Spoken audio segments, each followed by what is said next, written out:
முஸ்லிம்களிடம் பெரும்பாலும் இன்றளவிற்கும் மிக சிறப்பானதொரு குணாதிசயமாக உலக மக்களால் போற்றப்படக்கூடிய பார்க்கப்படக்கூடிய ஒரு சிறப்பம்சம் என்னவென்று சொன்னால் அதுதான் தர்மமாக இருக்கிறது. முஸ்லிம்களால் மட்டும் எப்படி இவ்வளவு சிறப்பான தர்ம காரியங்களை செய்ய முடிகிறது என்று பிரமிப்போடு பார்க்கக்கூடிய அளவிற்கு முஸ்லிம்கள் இந்த தர்மம் என்ற விஷயத்தில் ஒரு பெரும் சாதனையை படைத்துக் கொண்டிருக்கிறார்கள் என்றுதான் சொல்ல வேண்டும். அதே நேரத்தில் மக்கள் தொகையிலே பெருகிவிட்ட இஸ்லாமியர்கள் முஸ்லிம்கள் ஒரு பகுதியினர் இந்த தர்மம் பற்றிய ஜக்காத்து சதக்காக்கள் பற்றிய பாராமுகமாக இருக்கிறார்கள், அதை செய்வதில்லை என்ற குறைபாடும் பரவலாக இருக்கிறது என்பதை நம்மால் உணர முடிகிறது.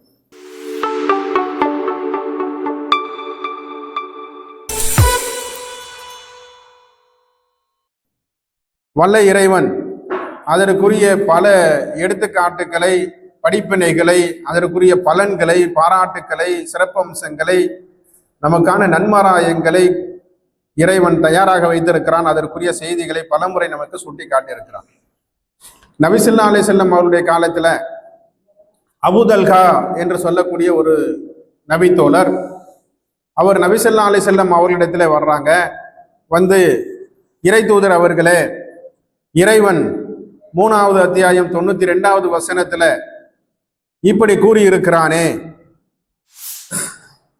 லன் தனாலு பிர்ர ஹத்தா துன்ஃபிகு மிம்மா துஹிப்பூன வமா துன்ஃபிகு மை யஷா வ இன்னல்லாஹ பிஹி அலீம். நீங்கள் நேசிக்கும் பொருளிலிருந்து தான தர்மம் செய்யாதவரை நீங்கள் நன்மை அடைய மாட்டீர்கள். எந்த பொருளை நீங்கள் செலவு செய்தாலும் நிச்சயமாக அல்லாஹ் அதை நன்கறிந்தவனாக இருக்கிறான் என்ற வசனத்தை இறக்கி வைத்திருக்கிறானே. என் செல்வங்களில் நான் மிகவும் நேசிக்கும் ஒரு சொத்து, பொருள் என்று சொன்னால் அது பைருகா என்று சொல்லக்கூடிய தோட்டம். அந்த தோட்டம் தான் நான் அதிகமாக நேசிக்கப்படக்கூடிய ஒரு சொத்தாக இருக்கிறது, பொருளாக இருக்கிறது. அதை அல்லாஹ்விற்காக நான் தர்மம் செய்ய விரும்புகிறேன் என்று நபி ஸல்லல்லாஹு அலைஹி வஸல்லம் அவர்களிடத்தில் சொல்றாங்க. நபி ஸல்லல்லாஹு அலைஹி வஸல்லம் அவர்கள் சொல்றாங்க, உங்களிடத்தில் இருப்பதிலேயே மிக சிறந்த சொத்து அதுதான். அதை உறவினர்களுக்கு நீங்கள் கொடுத்தால் இன்னும் சிறப்பாக இருக்கும் என்று நபி ஸல்லல்லாஹு அலைஹி வஸல்லம் அவர்கள் சொல்றாங்க. உடனே அபூதல்ஹா ரலியல்லாஹு அன்ஹு அவர்கள் அந்த தோட்டத்தை நெருங்கிய உறவினர்களுக்கும் தன்னுடைய தந்தைக்கு பிறந்த குழந்தைகள், தன்னுடைய சகோதரர்களுக்கும் பங்கிட்டு கொடுத்து விட்டார். இந்த செய்தியை நம்ம ஒரு வரலாற்று சிறப்புமிக்க செய்தியாக எல்லா ஆலிம்களும் இதை இஸ்லாத்தினுடைய சிறப்புகளில் தான தர்மம் செய்யக்கூடிய விஷயங்களில் ஒன்றாக எடுத்துக்காட்டுக்காக சொல்லிக் கொண்டிருப்பார்கள்.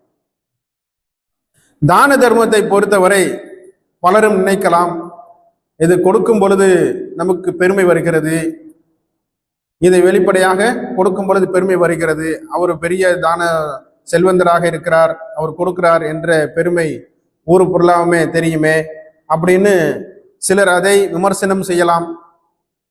அதை நம்ம செய்கிறவங்களுக்கு அது தன் உணர்வை ஏற்படுத்தலாம். இல்லை, இதை தெரியாம கொடுத்தோம்னா யாருக்கும் தெரியாம போயிருமே என்று கவலைப்படலாம். இது இரண்டுக்குமாக சேர்த்து இறைவன் குர்ஆன்ல அதற்குரிய பதிலை நமக்கு குர்ஆன் வசனமாக இறக்கி வைத்திருக்கிறார். இன் துப்தூன சதக்காத்தி, சதக்கா செய்ய நாடிவிட்டால் அந்த தர்மத்தை நீங்கள் வெளிப்படையாக செய்தால் அதுவும் உங்களுக்கு நல்லது. அவ்வாறு செய்யும் பொழுது பிறர் செய்வதற்கு அது தூண்டும். ஏன்னா எத்தனையோ செல்வந்தர்கள் இறைவன் கொடுத்த செல்வத்தை அவர்கள் அனுபவித்துக் கொண்டிருக்கிறார்கள். ஆனால் அதை நல்ல காரியங்களில் அவர்கள் பயன்படுத்துகிறார்களா, செலவு செய்கிறார்களா, தான தர்மம் செய்கிறார்களா, ஏழை எளியோருக்கு, உற்றார் உறவினருக்கு கொடுக்கிறார்களா என்று சொன்னால் இல்லை. அதை இறைவன் எப்படி சொல்றான்? அவ்வாறு செய்யும் பொழுது பிறரை தூண்டும். அதுக்கும் மேலே எனினும் அவற்றை மறைத்து ஏழை எளியோருக்கு கிடைக்கும்படி நீங்கள் செய்தால் அதுவும் உங்களுக்கு நல்லதாக அமையும். ஃபஹும் ஹைரலக்கும், இதுவும் உங்களுக்கு ஹைராக இருக்கும். நீங்கள் இந்த சதக்காவை செய்யும் பொழுது ஏழை எளியோர்கள் மகிழ்ச்சி அடைவார்கள், உங்களுடைய பாவங்கள் நீங்கும், நீங்கள் செய்வவற்றை எல்லாவற்றையும் இறைவன் பார்த்து கொண்டிருக்கிறான் என்ற வசனத்தை இறைவன் நமக்கு சுட்டி காட்டுகிறான்.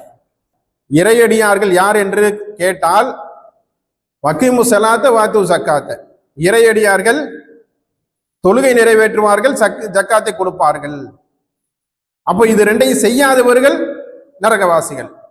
அந்த நரகவாசிகள் அவர்கள் சொல்லுவாங்களா, 63:10 இறைவன் சொல்லி காட்டுகிறான். நரகவாசிகள் பேசிக் கொள்வார்கள், லௌலா அஹர்தனி இலா அஜலின் கரீப் வஸத்தக வகும் மினஸ் சாலிஹீன், உங்களில் ஒருவருக்கு மரணம் வரும் முன்னரே நாம் உங்களுக்கு அளித்த பொருளிலிருந்து தான தர்மம் செய்து பிழைத்துக் கொள்ளுங்கள், தப்பித்துக் கொள்ளுங்கள்.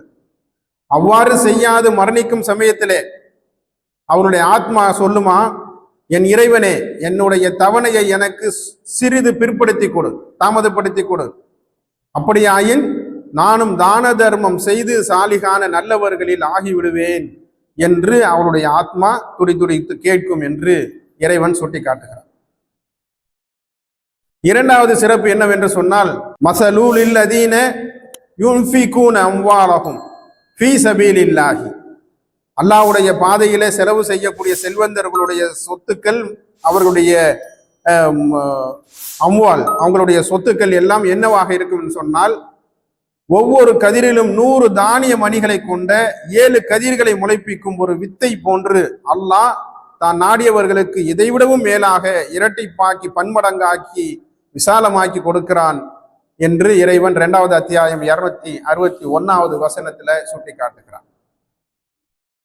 தான தர்மம் செய்பவர்களுக்கு இறைவன் இன்னொரு ஜபர்தத்தியான ஒரு உத்திரவாதத்தையும் அவன் கொடுக்கிறான். ஹதீதுல் குதுசியில சொன்னதாக நபி ஸல்லல்லாஹு அலைஹி வஸல்லம் அவர்கள் சொல்றாங்க. புகாரியில் இடம்பெறக்கூடிய ஹதீஸ், அபூ ஹுரைரா ரலியல்லாஹு அன்ஹு அவர்கள் அறிவிக்கிறாங்க, ஆதமுடைய மகனே, நீ எனக்காக கொடு, உனக்கு நான் கொடுக்கிறேன் என்று அல்லாஹ் பொறுப்பேற்றுக் கொள்வதாக நபி ஸல்லல்லாஹு அலைஹி வஸல்லம் அவர்கள் கூறியதாக ஹதீஸ் இடம்பெறுகிறது.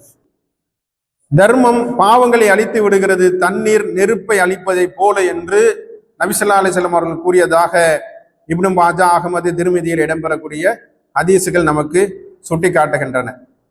பேரிச்சம்பழத்தினுடைய ஒரு பகுதியாவது தர்மம் செய்து நரகத்தை விட்டு உங்களை நீங்கள் பாதுகாத்துக் கொள்ளுங்கள்.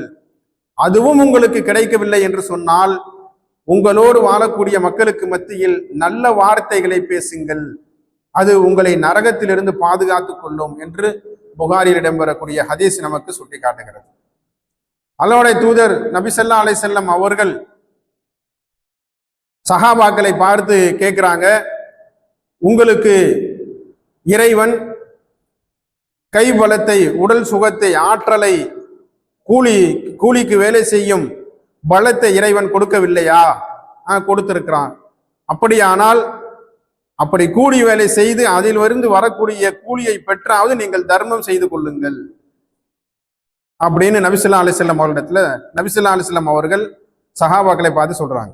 அதுவும் ஒருவரால் முடியவில்லை என்று சொன்னால் நபி ஸல்லல்லாஹு அலைஹி வஸல்லம் அவர்கள் சொல்றாங்க, மற்றவர்களுக்கு தீங்கு செய்யாமல் இருக்கணும், நன்மையை ஏவட்டும், அதுவும் ஒரு தர்மம், தீமையை விட்டு தடுக்கட்டும், அதுவும் தர்மம், மூமின்களுக்கு நல்ல காரியங்களுக்கு ஆலோசனை சொல்லட்டும், அதுவும் அவருக்கு தர்மமாக இருக்கும் என்று நபி ஸல்லல்லாஹு அலைஹி வஸல்லம் அவர்கள் சொன்னார்கள்.